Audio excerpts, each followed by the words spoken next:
Hello everyone, how are you? I am also fine by the grace of Almighty Allah. Today our class is about voice. About? Voice.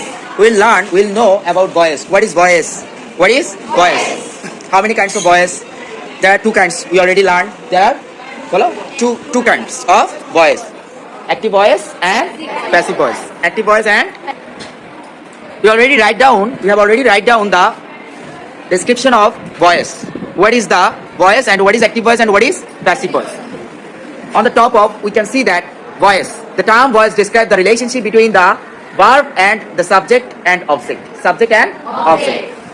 এখানে একটা relationship থাকবে ভার্বের সাথে subject এবং অবজেক্টের। কথা বুঝতে পারছি? এটাকে আমরা ভয়েস বলবো। আরো সহজ কথা বলতে গেলে কারো কোনো উক্তি, কারো কোনো সেন্টেন্সকে আমরা কি বলবো? ভয়েস বলবো। This voice can be two way. One is active voice and another is passive voice. We also know the definition of active voice. What is active voice? Active voice is the in an active voice এর ভিতরে the emphasis আমরা যে emphasis করব, এমফাসিসকে যেটা করব, জোর যেটার উপরে দিব is given to the subject. Active ভয়েসের ভিতরে আমরা জোর প্রদান করব কোথায়? সাবজেক্টের উপরে। কথা বলো সবাই। কোথায় আমরা জোর দিব কোথায়? সাবজেক্টের উপরে। Subject mean doer. Doer. On the other hand, পক্ষান্তরে in passive voice the focus is on the result. Passive voice বলো যেখানে সাবজেক্ট কাজ করতে পারে না তাকে কি বলবো? Passive voice. যেখানে passive voice বলো যেখানে সাবজেক্ট কাজ করতে পারে না তাকে কি বলবো? Passive voice. যেখানে সাবজেক্ট নিজে কাজ করে তাকে কি বলবো? Active voice. Okay, let's see an example. For example, we are learning English. Right now we are learning. আমরা সবাই কি শিখতেছি? ইংরেজি শিখতেছি। We are learning English. এটা হচ্ছে অ্যাক্টিভ ভয়েস। এটা হচ্ছে কি? কারণ আমরা নিজেরাই শেখার কাজটা করতেছি, রাইট? ইংরেজি শেখার কাজটা কারা করতেছে? তো এখানে সাবজেক্টে সাবজেক্টে এই উই থাকার কারণে উই যেহেতু কাজটা করতেছে সেটা অ্যাক্টিভ ভয়েস। এটা কি ভয়েস? আর প্যাসিভ ভয়েস দেখো, English is being learned by us. বলো English is being learned by us. ইংরেজি আমাদের দ্বারা শেখা হচ্ছে। ইংরেজি আমাদের দ্বারা। ইংলিশ কি নিজে শিখতেছে? ইংলিশটা শেখা হচ্ছে কাদের দ্বারা? এটা একটা ভাষা কখনো কাজ করতে পারবে? আরেকটা মজার ব্যাপার শুনো, প্যাসিভ ভয়েসের মেইন ভার্ব সব সময় ভিতরি হবে। কি হবে? ভিতরি মানে কি? Past participle form. ভিতরি মানে কি? আরে একটা প্যাসিভ ভয়েসের ভার্ব সব সময় কি হবে? ভিতরি হবে। কথা বুঝতে পারছি? আচ্ছা আমরা মুখে একটু পড়বো।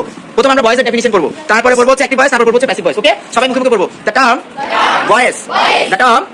voice describes the relationship between the verb, the subject and object. Active voice. In an active voice, the emphasis is given to the subject is given to the or doer or subject যে কথা doer একই কথা, ঠিক আছে? Of a sentence. Okay, passive voice. Let's see passive voice. On the other hand, in a passive voice, the focus is on the result of an action rather than the person or things doing it. যে ব্যক্তি এই কাজটা করতেছে, যে জিনিস এই কাজটা করতেছে, এটার উপরে বেশি গুরুত্ব দেওয়া হয়, কার উপরে? কাজটার উপরে। কি কাজ হচ্ছে এটার উপর গুরুত্ব দেওয়া হয়, এমফাসিসটা দেওয়া হয়, ফোকাস করা হয়। কে করতেছে এটার উপর ফোকাস করা হয় না। তাহলে আমরা আরেকটা কথা বলি, বলো সাবজেক্ট ভয়েসে কর্তা সক্রিয়, আর প্যাসিভ ভয়েসে কর্তা নিষ্ক্রিয়। For example, we are learning English. এটা কি? Active voice. এটা কি? English is being learned by us. English is being learned by us. তাহলে ইংলিশ আমাদের দ্বারা শেখা হচ্ছে। এটা কি voice? Passive voice. Okay, thank you.